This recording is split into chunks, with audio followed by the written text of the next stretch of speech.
ಯಜಮಾನನ ಕೈಯನ್ನು ದಾಸನ ಕಣ್ಣುಗಳು, ಯಜಮಾನಿಯ ಕೈಯನ್ನು ದಾಸಿಯ ಕಣ್ಣುಗಳು ನೋಡುವ ಪ್ರಕಾರವೇ ನಮ್ಮ ಕಣ್ಣುಗಳು ನಮ್ಮ ಯೆಹೋವ ದೇವರನ್ನು ನೋಡುತ್ತಾ ಆತನ ಕಟಾಕ್ಷವನ್ನು ನಿರೀಕ್ಷಿಸಿಕೊಂಡಿವೆ. ಗುರುವಾರ 23 ಜುಲೈ 2026 ಇಸ್ವಿ.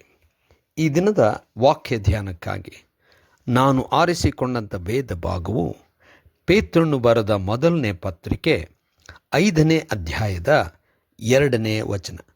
ನಿಮ್ಮಲ್ಲಿರುವ ದೇವರ ಮಂದೆಯನ್ನು ಕಾಯಿರಿ, ಬಲಾತ್ಕಾರದಿಂದ ಅಲ್ಲ, ದೇವರ ಚಿತ್ತದ ಪ್ರಕಾರ ಇಷ್ಟಪೂರ್ವಕವಾಗಿಯೂ ನೀಚವಾದ ದ್ರವ್ಯಾಶೆಯಿಂದಲ್ಲ, ಸಿದ್ಧ ಮನಸ್ಸಿನಿಂದಲೂ ಮೇಲ್ವಿಚಾರಣೆ ಮಾಡಿರಿ ಎಂಬುವಂಥದ್ದೇ. ಕರ್ತನಲ್ಲಿ ಪ್ರೀತಿಯುಳ್ಳ ದೇವಜನರ ಶುಭೋದಯ.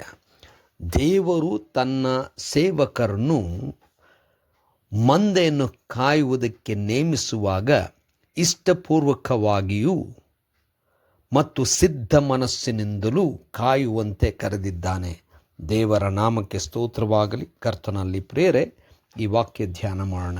ಈ ದಿನದ ವಾಕ್ಯ ಧ್ಯಾನದ ಶೀರ್ಷಿಕೆ ಇಷ್ಟಪೂರ್ವಕವಾಗಿಯೂ ಸಿದ್ಧ ಮನಸ್ಸಿನಿಂದಲೂ ಸೇವೆ.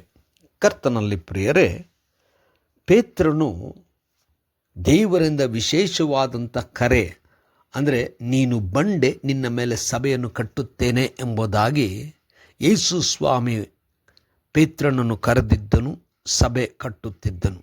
ಪೇತ್ರನು ಜನರಿಗೆ ಬರೆಯುವಾಗ, ಅದರಲ್ಲೂ ವಿಶೇಷವಾಗಿ ಸೇವಕರಿಗೆ ಮಂದೆಯನ್ನು ಕಾಯುವಂಥ ಕಾರ್ಯ ದೇವರು ಕೊಟ್ಟಿದ್ದಾನೆ. ಯೇಸು ಸ್ವಾಮಿ ಪೇತ್ರನಿಗೂ ಹೇಳಿದ್ದು, ನನ್ನ ಮಂದೆಯನ್ನು ಕಾಯಿ, ನನ್ನ ಮಂದೆಯನ್ನು ಮೇಯಿಸು. ಇದನ್ನೇ ಪೇತ್ರನು ಹೇಳುತ್ತಾ 3 ಸಂಗತಿಗಳನ್ನು ಸೇವಕರಿಗೆ ಹೇಳುತ್ತಾ ಇದ್ದಾನೆ. ಮೊದಲನೇದು, ಯಾವ ಬಲಾತ್ಕಾರದಿಂದಲ್ಲ, ಇಷ್ಟಪೂರ್ವಕವಾಗಿಯೇ ಸೇವೆ ಮಾಡಬೇಕು, ಮಂದೆಯನ್ನು ಕಾಯಬೇಕು. ಕರ್ತನಲ್ಲಿ ಪ್ರಿಯರೇ, ಪ್ರತಿಯೊಬ್ಬ ಸೇವಕನು ದೇವರ ಕರೆಯನ್ನು ಹೊಂದಿಕೊಂಡಾಗ ನಮ್ರತೆಯಿಂದ, ತಗ್ಗಿದ ಸ್ವಭಾವದಿಂದ ಸ್ವೀಕರಿಸಿ ಸೇವೆ ಪ್ರಾರಂಭ ಮಾಡುವುದು ಹೌದು. ಆದರೆ ಕ್ರಮೇಣವಾಗಿ ಆ ಒಂದು ಸೇವಾ ಮನೋಭಾವ, ತಗ್ಗಿದ ಮನಸ್ಸು ಬಿಟ್ಟು ಬಹಳಷ್ಟು ರೀತಿಯಲ್ಲಿ ಒತ್ತಾಯದಿಂದ ಅಥವಾ ಯಾವ ರೀತಿಯಲ್ಲೂ ಇಷ್ಟ ಇಲ್ಲದೆ ಬಲಾತ್ಕಾರದಿಂದ ಮಾಡುವಂಥದ್ದನ್ನು ನೋಡುತ್ತೇವೆ.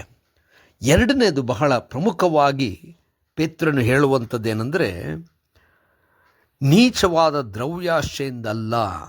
ಕರ್ತನಲ್ಲಿ ಪ್ರಿಯರೇ, ಸೇವಕರು ಇವತ್ತು ಅನೇಕ ರೀತಿಯಾದಂಥ ಆಶೆಗಳಿಗೆ, ಈ ಲೌಕಿಕವಾದಂಥ ಐಶ್ವರ್ಯವುಳ್ಳ ಬಾಳಿಗೆ ತಮ್ಮನ್ನು ತಾವು ಒಪ್ಪಿಸಿಕೊಟ್ಟು ಈ ರೀತಿಯಾದಂಥ ದ್ರವ್ಯಾಶೆಗಳಿಗೋಸ್ಕರವಾಗಿ ಸೇವೆ ಮಾಡುತ್ತಿದ್ದೇವೆ.